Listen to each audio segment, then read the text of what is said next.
A inclinar el rostro y vamos a tener una palabra de oración. Señor, tú conoces lo que hay en nuestro corazón. Antes de que las palabras salgan de nuestra boca, tú ya sabes qué vamos a decir, Señor.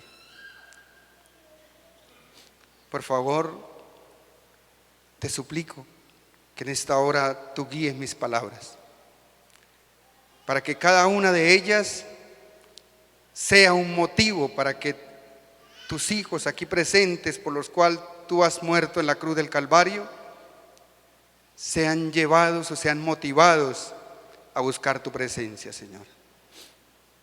Que ninguno de los que estemos en este lugar nos volvamos a nuestros hogares igual que como llegamos, sino que tu Espíritu Santo pueda ser derramado en nuestras vidas y podamos, Señor, entender que la promesa que tú hiciste a tus discípulos y que nos dejaste en tu palabra, que volverías en gloria, nos has dado el privilegio a nosotros de poder, quizás todos, ver cumplir esta linda y maravillosa promesa. Perdona nuestros pecados, Señor, y que nuestro corazón esté atento y nuestra mente esté abierta y atenta al oír tu palabra en esta hora. Te lo pedimos en el nombre de Jesús. Amén. Cuando analizamos este mundo y retrocedemos unos 50 o 100 años atrás, podemos darnos cuenta o podemos ver el avance tan significativo que ha tenido este mundo. La ciencia y el conocimiento se ha aumentado de una manera extraordinaria. Pero por otro lado, la decadencia moral y espiritual también han alcanzado picos muy altos. El mundo entero está dejando a Dios de lado. Ya no hay respeto por Dios. Y aún, hermanos, dentro del profeso pueblo de Dios se ha perdido la verdadera esencia, la reverencia, el respeto, la consagración. Se ha perdido la obediencia y la fe a los santos mandamientos de Dios. Pero lo que muchos ignoran, hermanos, es que Dios ha colocado un límite al pecado de este mundo. Que Dios ha establecido un día en el cual Él va a juzgar todas las cosas. Y lo que está escrito se cumplirá. Aún para las cosas buenas hay un límite en este mundo, hermano. Cuando Dios hizo este mundo, cuando Dios creó este mundo, sabía del costo tan alto que llegaría esto a representar para el cielo. Su propio Hijo debía venir a este mundo a morir en una cruz por nosotros los pecadores. El cielo estaba consciente de eso. Y el apóstol Pedro lo registra de la siguiente manera. Primera de Pedro, capítulo 1, versículos 18 al 20. En las palabras del apóstol Pedro dice la Sagrada Escritura: Primera de Pedro, perdón. Pues ya sabéis que fuisteis rescatados de vuestra vana manera de vivir, la cual recibisteis de vuestros padres, no con cosas corruptibles como oro o plata, sino con la sangre preciosa de Cristo, como de un cordero sin mancha y sin contaminación. Él estaba destinado desde antes de la fundación del mundo, pero ha sido manifestado en los últimos tiempos por amor a nosotros. Cristo estaba ya destinado desde antes de la fundación del mundo, que debía venir a morir en una cruz por nuestros pecados. El apóstol Pablo lo registra de la siguiente manera en el libro de Hechos, Hechos capítulo 17, los versículos 26 y 31. Estaba el apóstol Pablo con los atenienses, hombres de gran sabiduría, pero que no conocían al Señor. Y la forma como Pablo trata de llegar a ellos es haciéndoles ver que toda la sabiduría y la pompa de este mundo tiene un límite. Versículo 26. De una sangre ha hecho todo el linaje de los hombres, para que habiten sobre toda la faz de la tierra, y les ha prefijado el orden de los tiempos y los límites de su habitación. Verso 31. Por cuanto ha establecido un día en el cual juzgará al mundo con justicia por aquel varón a quien designó, acreditándolo ante todos al haberlo levantado de los muertos. Dios ha establecido ¿un qué? Un día. Dios ha establecido un día. Ya es tiempo, hermanos, que entendamos. Ya es tiempo que nos quitemos el velo del engaño al creer que Jesús no vendrá hasta que nosotros hagamos la obra. Pensamos que Jesús no viene mientras tanto que nosotros no cumplamos la tarea que Él nos ha encomendado. Pero la palabra del Señor me dice que Él vendrá en el día que Él ha establecido volver. Creemos nosotros, hermanos, que si seguimos durmiendo, que si seguimos viviendo como vivimos, el Señor va a retardar su promesa y que Él no va a volver hasta que su iglesia esté preparada. Eso es lo que Satanás quiere hacernos creer a nosotros. Eso es lo que Satanás quiere hacernos creer. Dios no está limitado, ni Dios no está sujeto a lo que nosotros hagamos. Si nosotros no lo hacemos, Él conseguirá a otro que lo haga o a otros que lo hagan. El Señor dice, si nosotros calláramos, ¿qué pasa? Aún las piedras hablarían. Pero el día del Señor no se pasará. Y por pensar de esta manera, hermanos, es que vivimos y estamos como estamos hoy. Yo recuerdo cuando llegué a la iglesia hace unos 17 años, hermanos, y habían muchas cosas dentro de nuestra iglesia que era digno de admirar: la reverencia, el respeto, la armonía que se sentía dentro de la iglesia, el deseo que había de estudiar la palabra de Dios. Y llevo 17 años en la iglesia, hermanos, y cuando me miro yo, esto no lo digo por usted, lo digo por mí mismo. Cuando yo me miro a mi adentro, no he crecido, hermanos. Al contrario, he ido menguando. He ido perdiendo el interés por las cosas de Dios. Nos acostumbramos a venir cada sábado a la iglesia,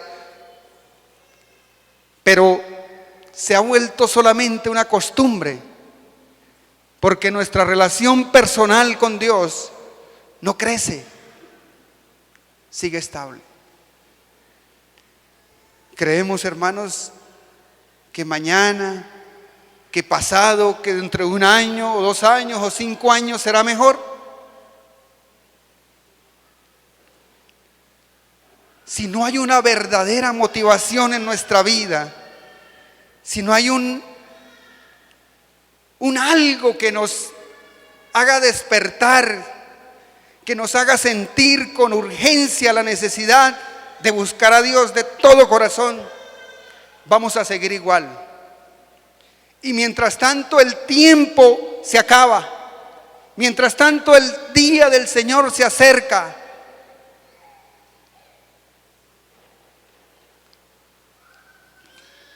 La decadencia espiritual ha ido en picada, hermanos. Es triste decirlo, pero ya la iglesia no tiene que ir a buscar el mundo lo hemos traído a la iglesia. Y hemos perdido el horizonte, hemos perdido nuestros principios, nuestras raíces. Lo que hizo que esta iglesia en un principio fuera observada y fuera admirada por muchos, por su forma de estudiar la palabra de Dios, por su forma de vivir, por su forma de ser, por su forma de vestir.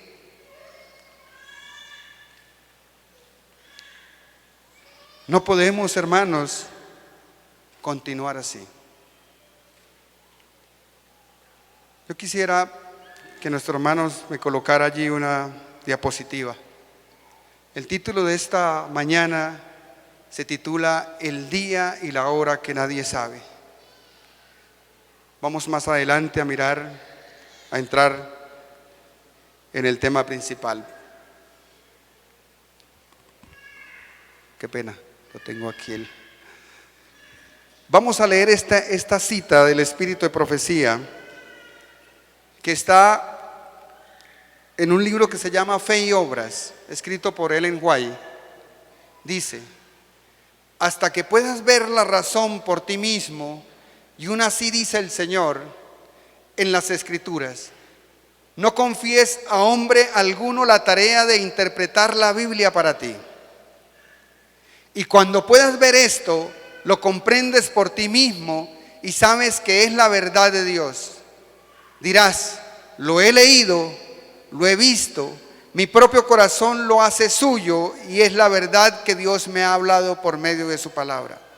Ahora bien, esto es lo que debemos ser, cristianos individuales. Necesitamos tener una experiencia individual, personal.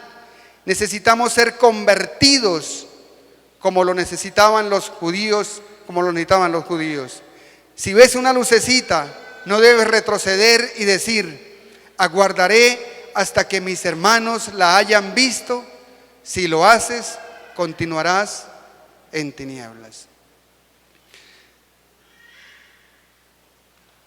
No es nada oculto, hermanos, que ustedes han visto que las últimas predicaciones que el Señor me ha dado la oportunidad de tener en este lugar y a los lugares que me invitan, yo no puedo hablar otra cosa que no sea del regreso de Jesús. Ya no puedo. Mi esposa me dice: pero otra vez. Mire que en la iglesia no lo van a dejar predicar más si usted sigue diciendo esas cosas. Y yo le digo: pero ¿yo qué puedo hacer? Si cuando me arrodillo a orar, siempre eso es lo que el Señor coloca en mi mente y en mi corazón. Y yo no sé si le sirva a usted esta mañana lo que voy a predicar y lo que voy a decir, pero lo sustento en la palabra de Dios y en estos libros que para mí son inspiración también de Dios. Yo no sé si a usted le sirva, hermanos, pero a mí me ha servido, a mi familia le ha servido. Y ahora vivimos esperando con anhelos el regreso de Jesús. Y ya los problemas, ya no pensamos en problemas, ya no pensamos en qué será mañana, ya no pensamos si el trabajo da o no da, no sabemos, solo pensamos en que Cristo volverá pronto. Y eso para mí es una gran bendición, hermanos. Por eso, hermanos, no crean lo que yo le digo acá. Vayan a sus casas y lean. No crean solamente lo que nuestros dirigentes nos dicen. Vaya usted mismo y, como dice el Guay, lea la palabra, ore, estudie, medite, clame al Señor para que pueda ver con claridad las cosas que han de venir para este mundo. Dios ha reservado entonces, hermanos, este mundo para un juicio.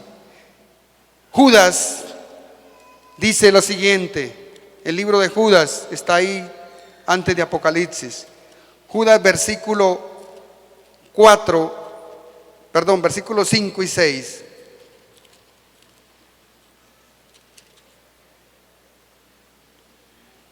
Quiero recordaros,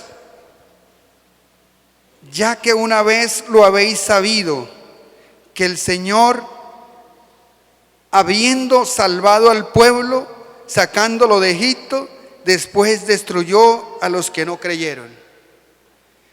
Judas dice, mire, yo quiero recordarle esto, tenga en cuenta esto. En este momento nosotros somos la iglesia que militante, pero ¿cuántos quieren estar en la iglesia triunfante?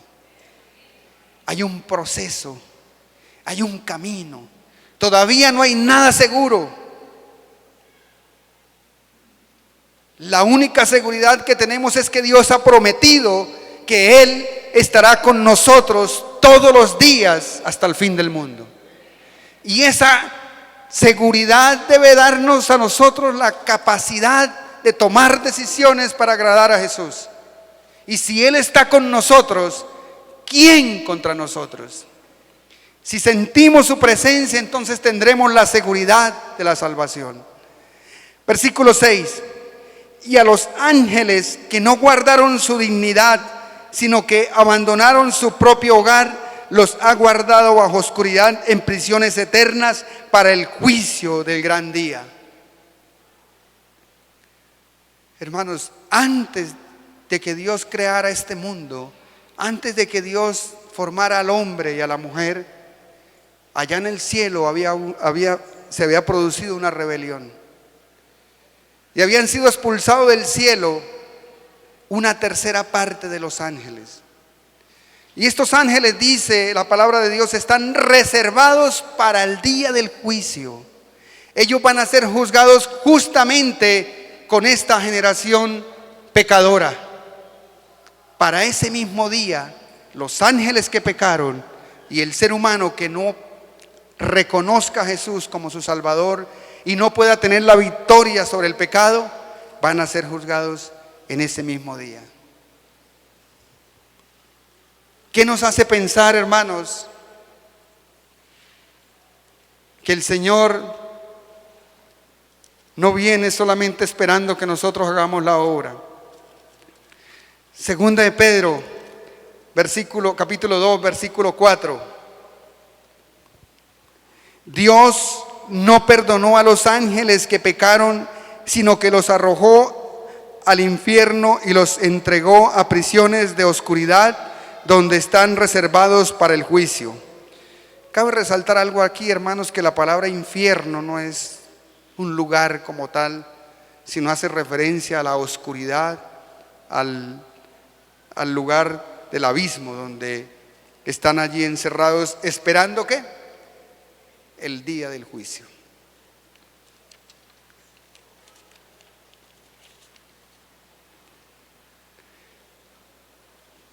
Yo quiero, hermanos, ya entrar en el tema. Y vamos a ver esta diapositiva. ¿Ustedes conocen a este hombre? Ahorita dicen sí, porque dice ahí arriba, ¿verdad? Este es el pastor Andrews. ¿Cuántos han oído hablar del pastor Andrews? Uno de los pioneros de nuestra iglesia. Un hombre el cual Dios dio sabiduría y entendimiento como tal vez no le daba a ninguna persona desde ese tiempo para acá. A este hombre una vez le preguntaron: Pastor Andrews, ¿usted pudiera o podría transcribir la Biblia toda de memoria? Y él dijo: el Nuevo Testamento lo puedo transcribir todo. El Antiguo quizás me cueste un poco, pero podía llegar a transcribirlo. ¿Ustedes saben, hermano, lo que es aprenderse la Biblia toda de memoria? Yo tristemente no me sé ni un versículo, hermano, a mí se me olvidan. Yo tengo que tenerlos todos escritos, si no, no me acuerdo. Y yo le he pedido al Señor que me ayude, pero yo no tengo esa capacidad que tenía este hombre. Fue el primer misionero que tuvo la iglesia. Y este hombre al final de sus días. Él murió en 1883. Y vamos a mirar un artículo de este hombre que fue en sus últimos días. Voy a leerlo de acá porque allá casi no veo. ¿Qué dice arriba? La gran semana del tiempo. Hermanos, esto que hemos predicado aquí no es que yo me lo estoy inventando. Estos hombres de Dios porque vivieron para Dios, se tomaron el tiempo necesario para estudiar, para orar. Era la forma como ellos estudiaban la Biblia. No había métodos como los que ahora dicen. Es que el método no sé qué, el método no sé cuánto. Y es que la Biblia se entiende si usamos el método. Estos hombres, el método que usaban era que doblaban las rodillas, ayunaban y oraban y pedían sabiduría a Dios. Y Dios les hablaba a ellos. Nosotros sabemos que esta segunda prueba de la raza humana terminará en el día del juicio. Así que el hombre será juzgado en el tiempo originalmente para el juicio de los ángeles. Cuando los ángeles pecaron, Dios determinó un día en el cual los iba a juzgar. Y los hombres también vamos a ser juzgados en ese día. Y tenemos razón para creer que si el hombre no hubiera pecado contra Dios, la prueba bajo la cual el hombre fue puesto por primera vez habría acabado al mismo tiempo en que su segunda prueba va a terminar. Si Adán y Eva no hubieran pecado, este mundo hubiera durado igual, el mismo tiempo que va a durar hoy con todo el pecado que hay en este mundo. No se hubiera adelantado ni un día más ni un día menos. A saber, en el día del juicio. La primera prueba fue para determinar la cuestión de si él sería fiel a Dios preservando su inocencia. Su segunda prueba es bajo circunstancias mucho más difíciles. El hombre, hace referencia a él, debe recuperar su inocencia perdida y al mismo tiempo la aflicción debe probar su fidelidad. Cuando Dios creó nuestra tierra, Él indicó el periodo de tiempo que debe pasar antes del día del juicio. Él empleó 6 días en la obra de la creación. En el séptimo día Él descansó de toda su obra. Él santificó el séptimo día para hacer un eterno memorial de la obra de la creación. Pero aparece que Dios designó los primeros 7 días de tiempo para indicar el periodo asignado a la prueba y juicio de la humanidad. Cuando Dios, vamos a leer otra diapositiva, es continuación de esa. En el año 60 de la era cristiana, San Pablo escribió su epístola a los romanos. En ella él usa estas remarcables palabras: la noche está avanzada y el día está próximo. Romanos 13:12. El periodo del estado caído del hombre es representado en la Biblia como la noche, y la venida de Cristo y la resurrección de los justos es hablado como introduciendo la mañana. Citamos allí algunos textos que ustedes los pueden leer en su casa. Nosotros, dice él, y cuando él dice nosotros, él se incluía a sus hermanos de lucha, Ellen White, Jaime White, que murió también en 1883, y otros hombres de Dios que en ese tiempo proclamaban el mensaje con poder. Nosotros hemos aprendido que esta noche, que se extiende desde la caída de Adán hasta la venida de Cristo en gloria, ¿durará cuánto? 6,000 años. ¿Por qué les da miedo decirlo, man? Eso dura 6,000 años, no dura más. Yo no sé qué tan amañados estemos en este mundo, hermanos, pero el tiempo se está acabando. Y si no anhelamos el cielo, con todo nuestro corazón, habremos perdido el tiempo de haber venido a este lugar. Ahora vemos cómo de verdaderas y apropiadas eran las palabras de Pablo. Para cuando él escribió, cerca de 3/4 de la noche habían pasado ya.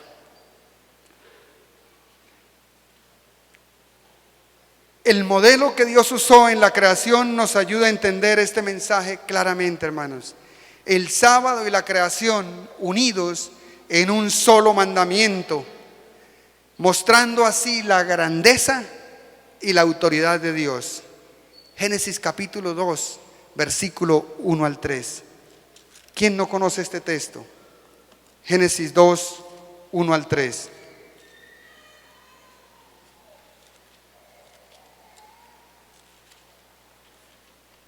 Fueron pues acabados los cielos y la tierra y todo lo que hay en ellos. El séptimo día concluyó Dios la obra que hizo y reposó el séptimo día de todo cuanto había hecho. Entonces bendijo Dios el día séptimo y lo santificó, porque en él reposó de toda la obra que había hecho en la creación. El sábado marcando el final del ciclo semanal. Dios crea este mundo en 6 días y el séptimo día lo dedica ¿para qué? Para descansar, no porque estuviera cansado, sino para tener comunión con sus criaturas, poder estar cerca de ellas, compartir con ellas. La gran semana de la creación, incluyendo el Santo Sábado, como el monumento recordativo de que este día marcaría el final del ciclo semanal, tanto como el final del ciclo para este mundo. Allí en la creación, hermanos, está el modelo que Dios usó. Por eso es que Satanás está tan empeñado en destruir el sábado y la creación. Por eso es que Satanás está interesado en que la gente no crea que nosotros fuimos creados por Dios en 6 días literales, sino que fueron muchísimos años, miles de años que Dios duró creando este mundo. Si eso fuese así, entonces, hermanos, nosotros estamos perdiendo hoy el tiempo aquí, porque el sábado tampoco tendría sentido. ¿Por qué Satanás quiere echar por tierra la creación y el santo sábado? El sábado en el Edén y el sábado en el milenio es evidente que si Dios terminó la obra de creación en 6 días, también terminará la obra de este mundo en el mismo tiempo, no en 6 días. Veamos lo que dice el apóstol Pedro. Segunda de Pedro 3:8. Vamos a ubicarnos ahí en segunda de Pedro 3:8. Dice el apóstol Pedro: pero amados, no ignoréis que para el Señor un día es como 1000 años y 1000 años como un día. ¿Sabe por qué el apóstol Pablo nos recomienda con tanta vehemencia para que no ignoremos sus palabras? Él dice: hermanos, no ignoren esto, no lo ignoren, porque si nosotros lo ignoramos, nos vamos a perder de muchas cosas preciosas que Dios nos quiere mostrar. ¿Sabe qué había pasado con Pedro para que él pronunciara estas palabras? Mateo capítulo 17, lo que fuera la lectura bíblica. Mateo capítulo 17. Versículo 1 y 2. 6 días después, cuando usted lee Mateo y puedes leer los versículos anteriores o el capítulo anterior, usted no encuentra una razón de ese 6 días después. No hay un punto de partida, solo está registrado en capítulo 17 de Mateo y Marcos capítulo 9. 6 días después, Jesús tomó a Pedro, a Jacobo y a su hermano Juan y los llevó aparte a un monte alto. Ahorita vamos a ver a cuál monte los llevó. Allí se transfiguró delante de ellos y resplandeció su rostro como el sol y sus vestidos se hicieron blancos como la luz. Saltemos un poquito ahí a segunda de Pedro, capítulo 1, versículos, vamos a mirar del 16 al 18. Dice el apóstol Pedro, versículo 16: no os hemos dado a conocer el poder y la venida de nuestro Señor Jesucristo siguiendo fábulas artificiosas, sino como habiendo visto con nuestros propios ojos su majestad.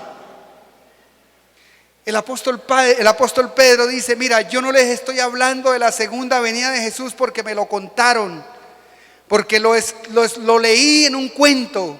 Dice, no, mis propios ojos vieron la gloria de Dios.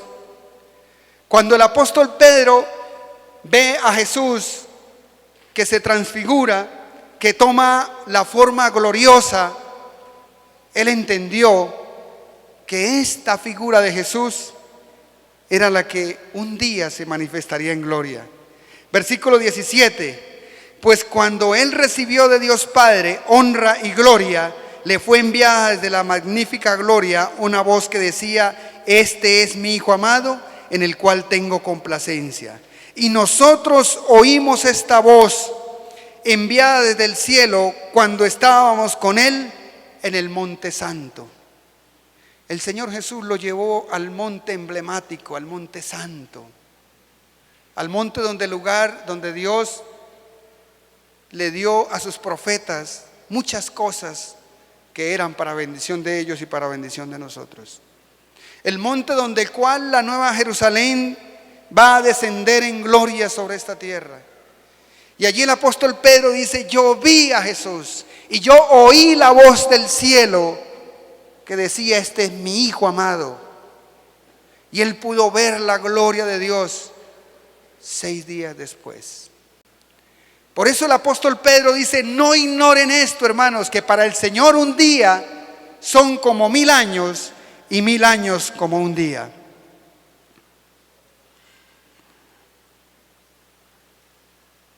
El apóstol Pedro lo entendió claramente.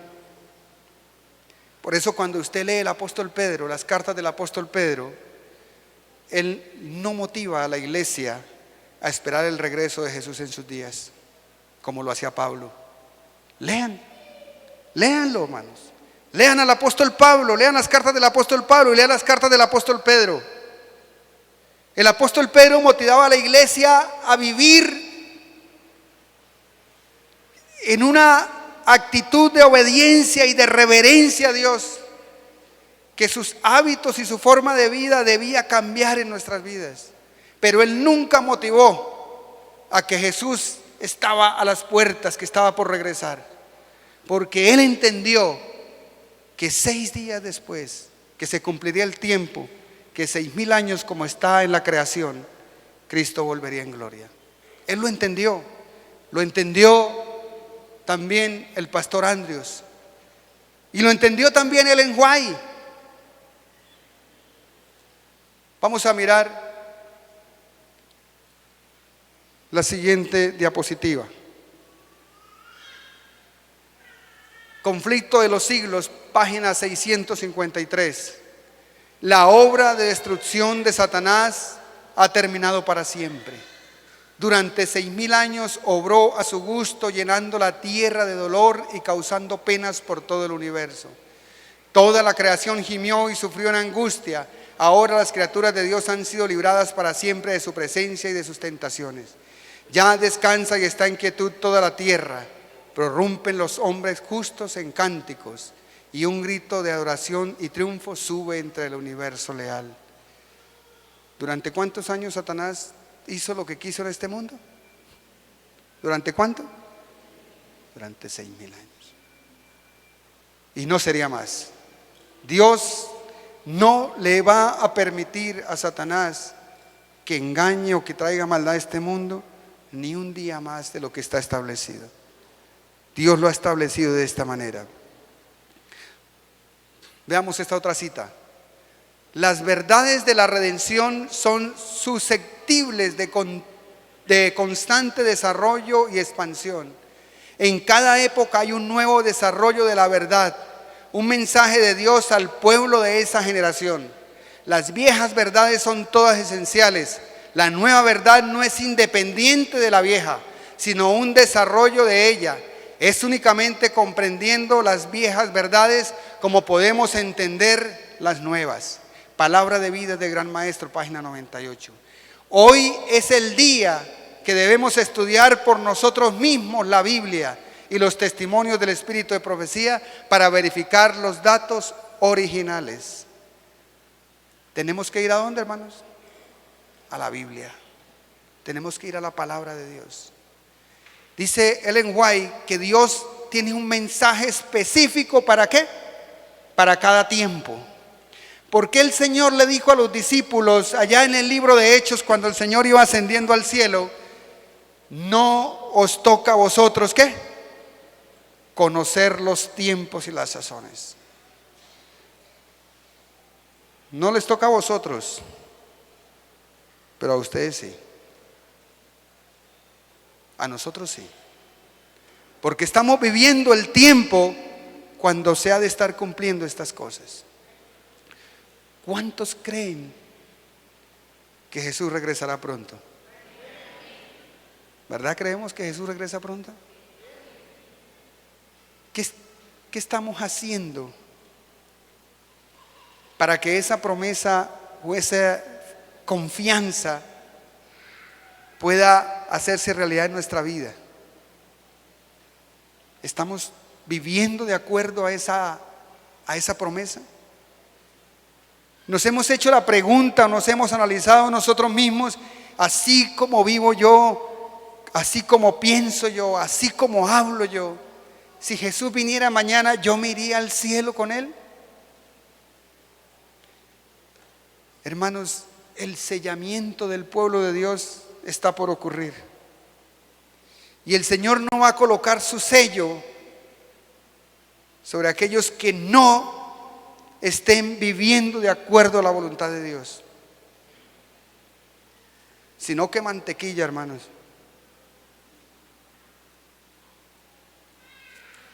Si solamente fuera decirlo de palabras y venir un sábado a la iglesia, entonces el cielo no tendría tanto valor como lo tiene, porque costó la vida del Hijo de Dios. Y nosotros debemos vivir de acuerdo a ese sacrificio que Cristo hizo en la cruz del Calvario.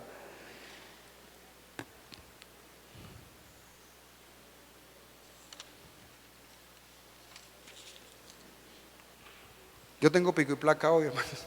Sé que yo puedo terminar a la 1. No, mentira, hermanos. Yo nunca soy capaz de terminar los temas, hermanos. Me toca pedirle a Dios que me ayude a administrar bien el tiempo. Vamos ahora, hermanos, teniendo esto en mente, a entrar en el poquito tiempo que nos queda, a analizar un texto que mal interpretado puede llegar a ser la ruina de muchos. Que un texto mal interpretado puede llegar a ser la ruina de muchos. Mateo 24, vamos a ubicarnos en el libro de Mateo. Y aquí me empiezan a temblar las piernas, hermano. Mateo 24.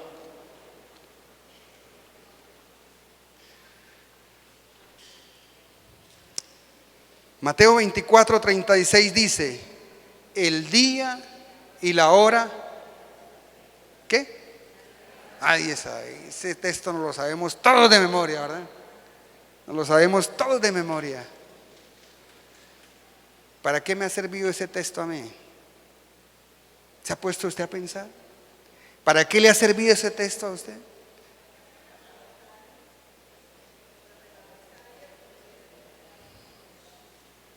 El día y la hora no sabemos cuándo llega Jesús. ¿Cuál es el afán?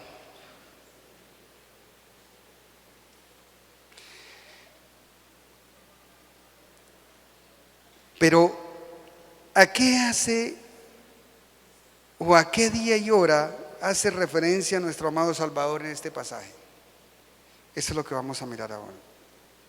Analicemos el contexto de lo que Jesús viene diciendo un poco en Mateo 24. Jesús estaba con sus discípulos y salían del templo para más nunca regresar. Era la última vez que Jesús estaba en el templo. Y los discípulos se acercan a Jesús para decirle y mostrarle la gloria del templo y lo que eso representaba para ellos. Y Jesús les sale con una pero que los dejó quietos.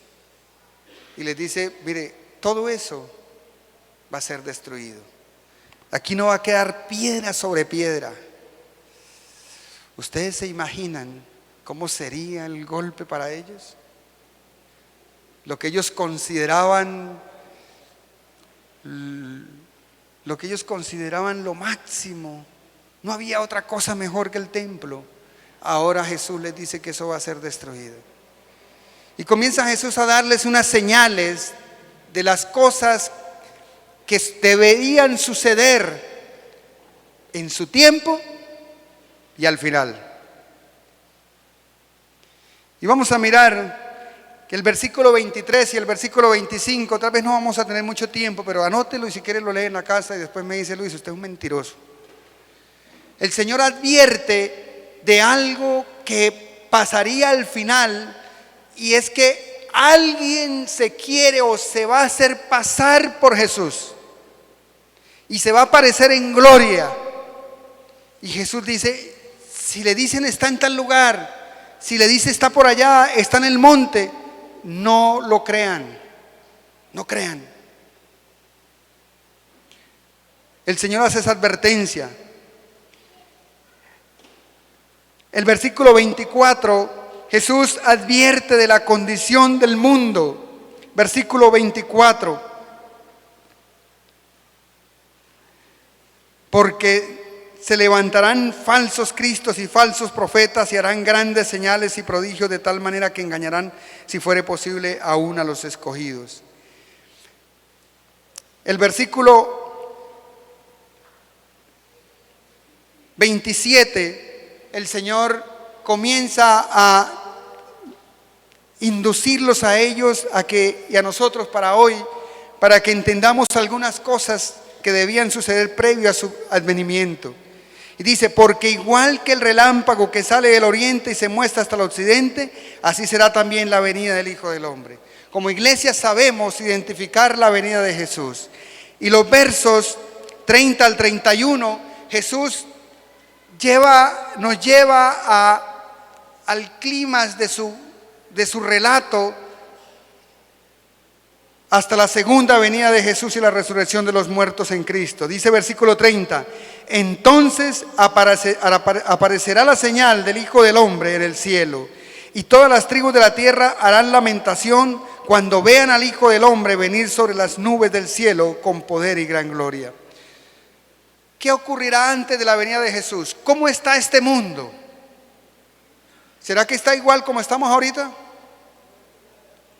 Dice el versículo 29: inmediatamente después de la tribulación de aquellos días, el sol se oscurecerá, la luna no dará su resplandor, las estrellas caerán del cielo y las potencias de los cielos serán conmovidas.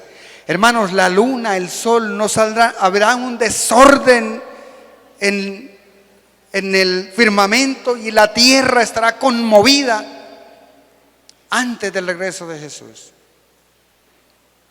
Son señales que el Señor nos ha dado.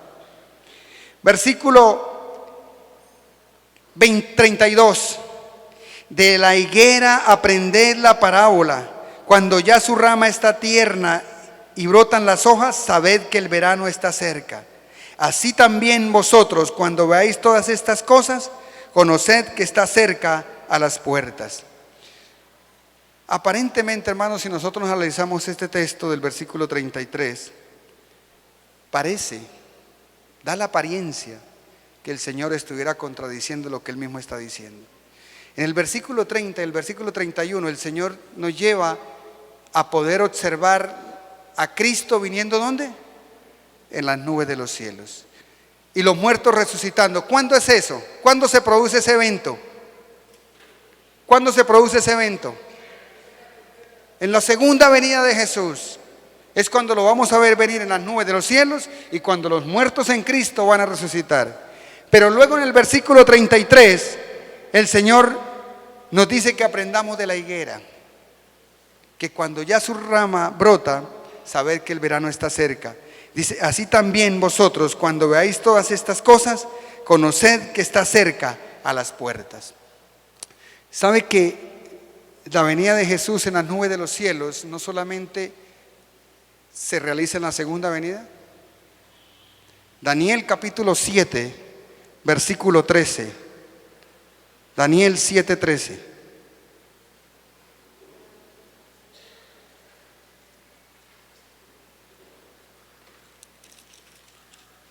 No pierdan ahí el dedo de Mateo. Daniel 7:13. Dice el profeta Daniel: miraba yo en la visión de la noche y vi que con las nubes del cielo venía uno como hijo de hombre. ¿Y vino hasta dónde? Hasta el anciano de días. No vino aquí a la tierra. ¿Fue hasta dónde? Hasta el anciano de días.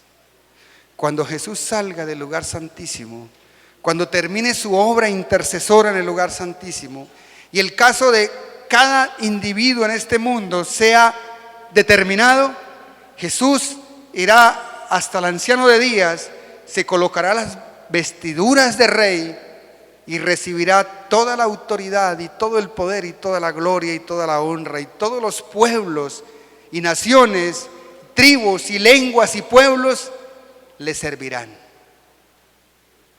Le servirán. Entonces, hermanos, llegamos al texto, versículo 36.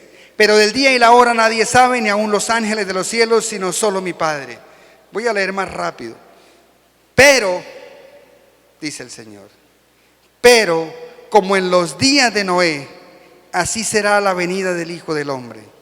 Pues como en los días antes del diluvio estaban comiendo y bebiendo, casándose y dándose en casamiento, hasta, tenga en cuenta hasta el día en que Noé entró al arca.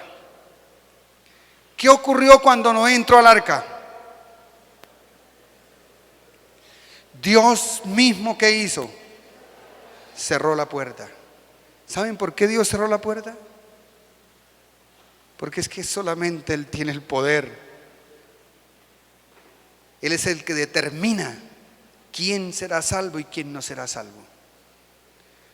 Si Noé hubiera sido el que hubiera cerrado la puerta cuando la gente empezaba a gritar, ¿ustedes creen que Noé no iba a abrir la puerta? Ay, abrámosle, Señor, pobrecito, mira, ahora sí creyeron. Ahora sí creyeron.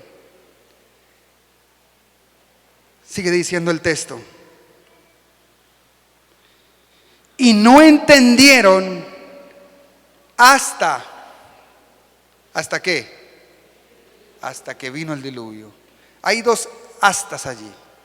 Hay dos puntos claves que nosotros debemos entender. Cuando Noé subió al arca y Dios cerró la puerta, el mundo siguió ¿qué? Normal. Compraban, vendían, se casaban, se daban en casamiento, iban a la iglesia, hacían fiesta, cantaban, oraban, pero ya los que iban a ser salvos estaban dentro del arca. Todo el resto estaba ¿qué? Perdido. ¿Cuándo entendieron ellos que estaban perdidos? 7 días después. Qué coincidencia, hermanos. Que Noé se sube al arca, Dios cierra la puerta y hasta el 7º día no llueve. Y durante esos días, la burla de estas personas de ver al loco del Noé metido en un arca que decía que iba a llover y ya hacía 6 días estaba dentro y ni una seña de que iba a llover. Hermanos, ellos no supieron que cuando la puerta del arca se cerró, ya todo estaba perdido. La entrada de Noé en el arca y el acto de Dios cerrar la puerta significa el cierre del tiempo de la gracia. Hasta ese momento, cualquiera de esos pecadores, así no hubiera reconocido a Jesús, el único acto que tenía que hacer era ¿qué? Subirse al arca. ¿Un acto de qué? Fe. De fe. Y el diluvio, cuando comienza a llover, simboliza la segunda venida de Jesús, el juicio. Cuando la gente vea venir a Jesús, ¿qué van a decir? Era verdad. Sí, era verdad que Jesús volvería. ¿Hay algo que hacer en ese momento? Ya no hay nada que hacer. Mire lo que dice Ellen White hablando de este momento.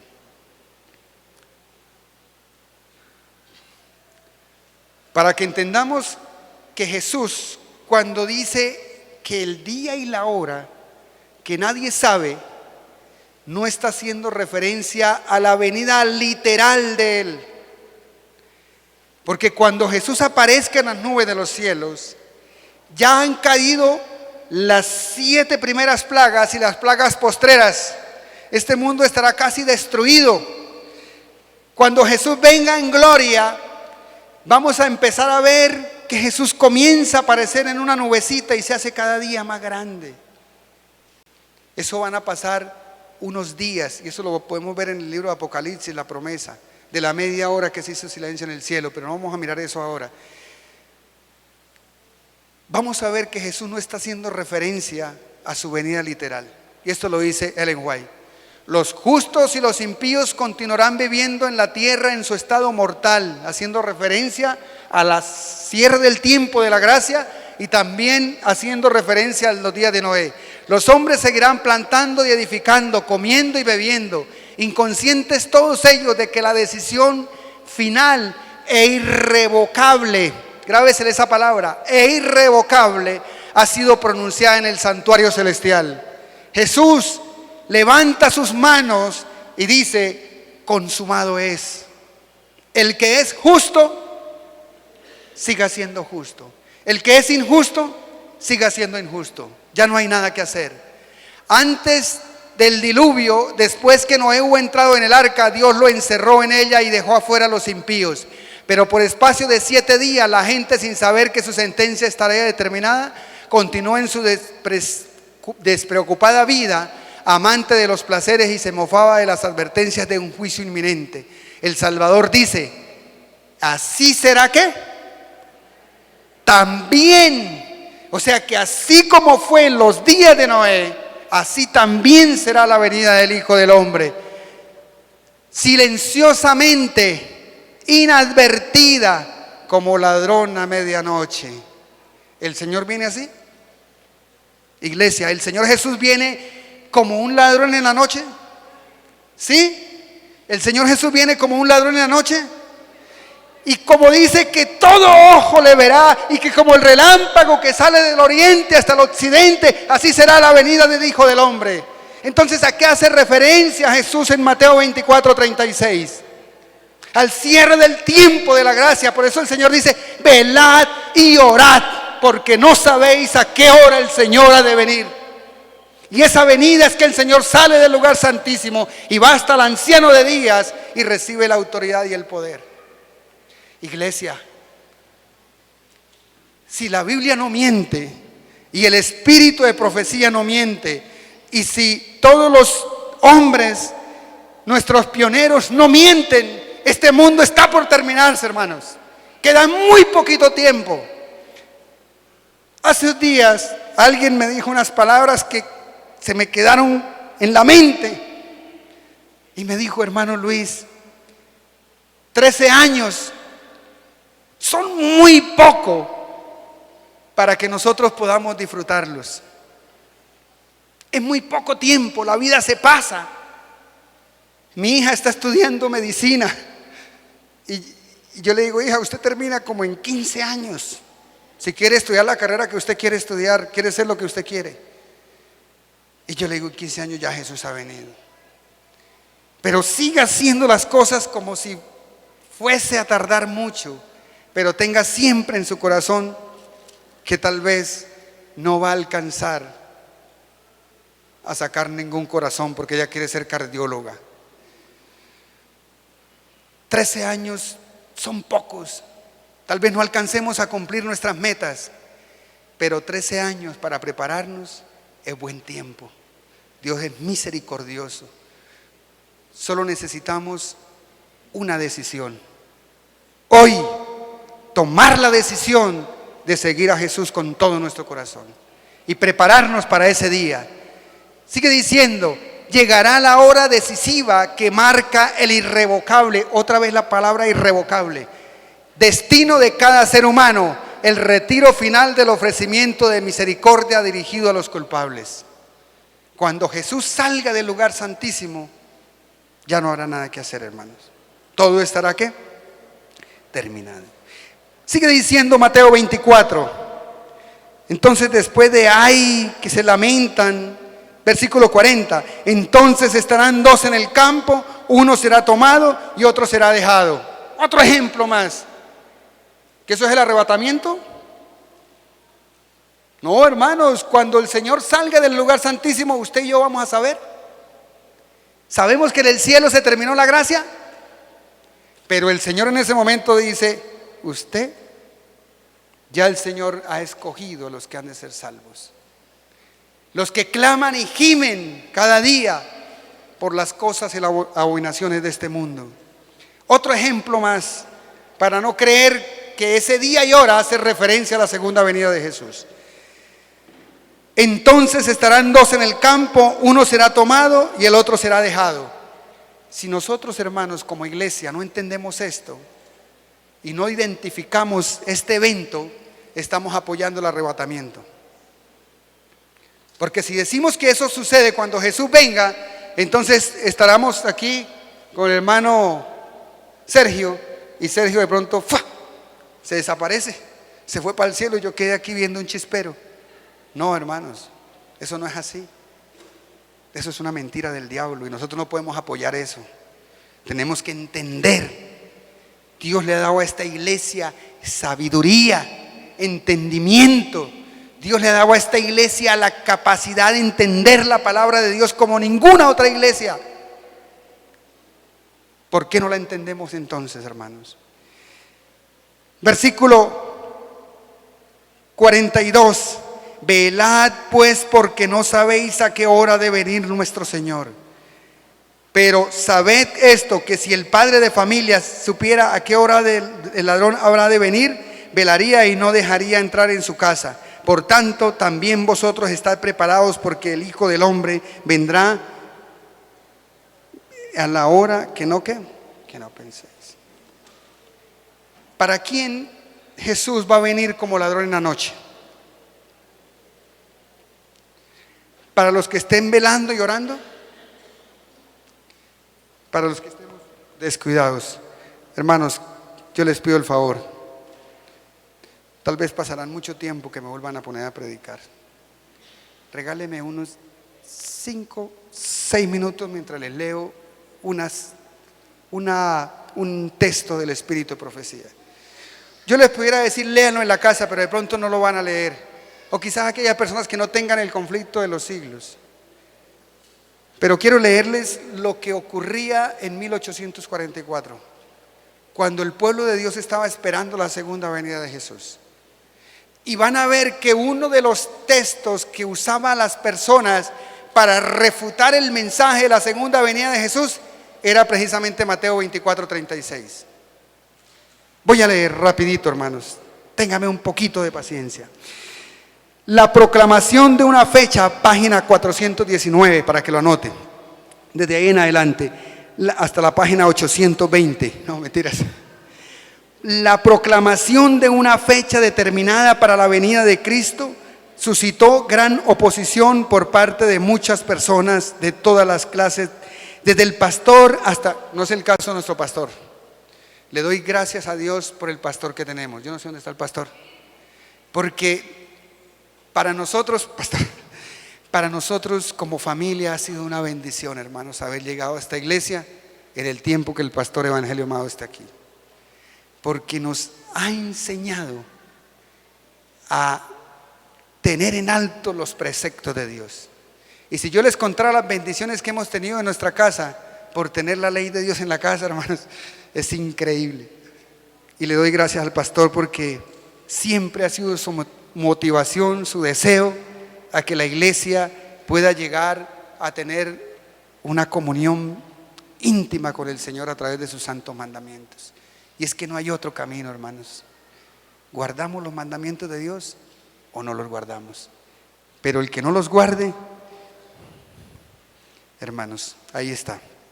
Y como dice el pastor, si lo quieren creer, créanlo, hermanos, pero lo que yo les estoy leyendo es palabra de Dios. Sigue diciendo el texto: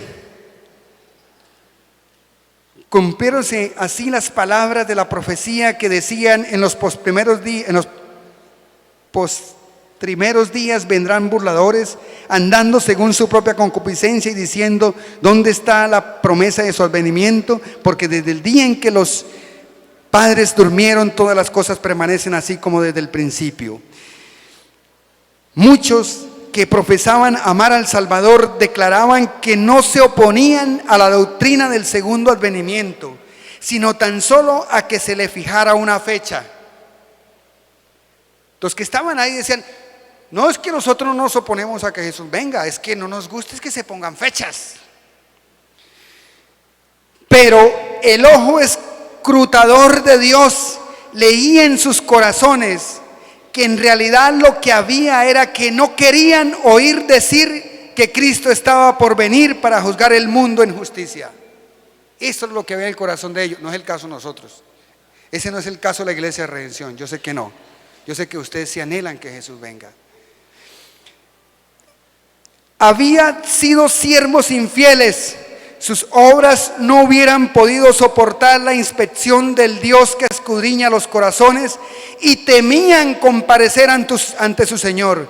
Como los judíos en tiempo del primer advenimiento de Cristo no estaban preparados para dar la bienvenida a Jesús, no solo se negaban a escuchar los claros argumentos de la Biblia, sino que ridiculizaban a los que esperaban al Señor. Satanás y sus ángeles se regocijaban de esto y arrojaban a la cara de Cristo y de sus santos ángeles la afrenta de que los que profesaban ser pueblo de Dios le amaban tan poco que ni deseaban su aparición.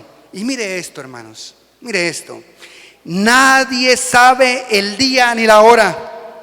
Era el argumento aducido con más frecuencia por los que rechazaban la fe del advenimiento. El pasaje bíblico dice: empero del día y hora nadie sabe, ni aun los ángeles de los cielos, sino solo mi Padre. Los que estaban esperando al Señor dieron una explicación clara y armoniosa de esta cita bíblica, y resultó claramente refutada la falsa interpretación que de ella hacían sus adversarios. Página 420, El conflicto de los siglos. Ellen White dice que era tanto el poder y era tanta la certeza de ellos que no podían contender contra ellos, y les dieron una clara explicación de este texto y les mostraron que estaban ¿qué? Malinterpretando ese texto. Termino con estos dos párrafos ya. No debe interpretarse una declaración del Salvador en forma que venga a anular otra. Aunque nadie sepa el día ni la hora de su venida. Aquí nadie ha dicho el día y la hora de la venida de Jesús, ¿o sí? ¿Hemos predicado de la venida del día y la hora de la venida de Jesús? ¿Qué tiene que ver eso? ¿O para qué va a importar el día y la hora? Si ya un tiempo atrás los que han sido salvos van a ser salvos. Y es más, el Espíritu de Profecía dice, no tengo la cita, pero dice que los sellados, los que han de estar vivos cuando Jesús venga, días antes ellos van a escuchar una voz del cielo que les va a decir el día y la hora que Jesús va a aparecer en las nubes del cielo. Pero mire lo que dice: nadie anular una declaración del Salvador en forma que venga a anular otra. Aunque nadie sepa el día ni la hora de su venida, se nos exhorta y se requiere de nosotros que sepamos cuándo está cerca. Se nos enseña además que menospreciar su aviso y negarse a averiguar cuándo su advenimiento está cercano, negarnos a estudiar y averiguar cuándo Jesús está cerca, será tan fatal para nosotros como lo fue para los que viviendo en días de Noé no entendieron cuándo vino el diluvio. Mi hermano, si usted se va solo a su casa ahora después de este mensaje a dormir y no estudia y no investiga y no averigua y no ora para saber cuándo está cerca la venida de Jesús, será tan fatal para nosotros como lo fue para los hombres que habiendo escuchado el mensaje de Noé no creyeron. Cuando ya quizás queramos tomar la decisión, será muy tarde. Cierra ella, dice: así quedó demostrado que las Sagradas Escrituras no autorizan a los hombres a permanecer ignorantes con respecto a la proximidad de la venida de Cristo. La palabra de Dios no autoriza a los hombres a permanecer ¿qué? Ignorantes en cuanto a la proximidad de la segunda venida de Jesús. Por eso, hermanos, en esta mañana mi deseo y mi anhelo es que podamos entender que el tiempo está cerca, que ya no hay tiempo para jugar con la salvación, ya no es tiempo de jugar con la salvación. Ahora está más cerca que cuando creímos. Yo no sé, hermanos,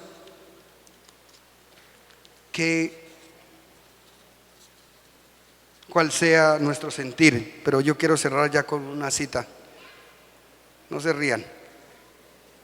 ¿Qué pasó? Ay, me cortaron ya. Vamos a leer esta cita que aparece en Mensajes Selectos, tomo 3, página 18. La oración de Cristo no solo era en favor de los que ahora son sus discípulos, sino de todos los que crean en Jesús por medio de la palabra de sus discípulos. Hasta el fin del mundo, Jesús estaba por entregar su vida para sacar a la luz la vida y la inmortalidad. Cristo, en medio de sus sufrimientos y el rechazo de que es objeto todos los días por parte de los hombres, observa a través de ¿cuánto? De 2000 años a su iglesia que existiría en los días finales antes del fin de la historia de la tierra. ¿Por cuánto tiempo el Señor ve a su iglesia que existe en esta tierra? ¿Por cuánto? ¿Por cuánto? Por 2000 años. Haga cuentas y que el Señor nos bendiga en esta hora, hermanos. Que el Eterno quite ese corazón de piedra y ponga en nosotros un corazón de carne que pueda sentir la necesidad que tenemos de Jesús en estos días.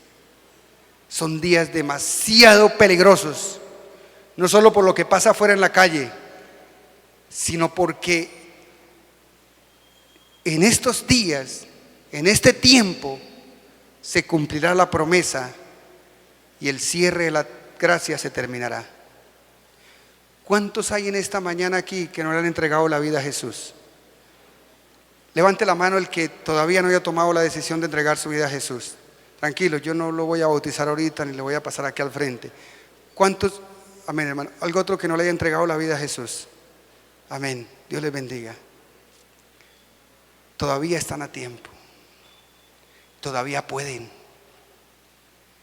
Todavía pueden estar dentro de los que han de vivir por la eternidad, por los siglos de los siglos en la presencia de Dios. ¿No les gustaría vivir así para siempre? Amén. Esperamos que pronto puedan tomar esa decisión. Que el Señor nos bendiga en esta hora.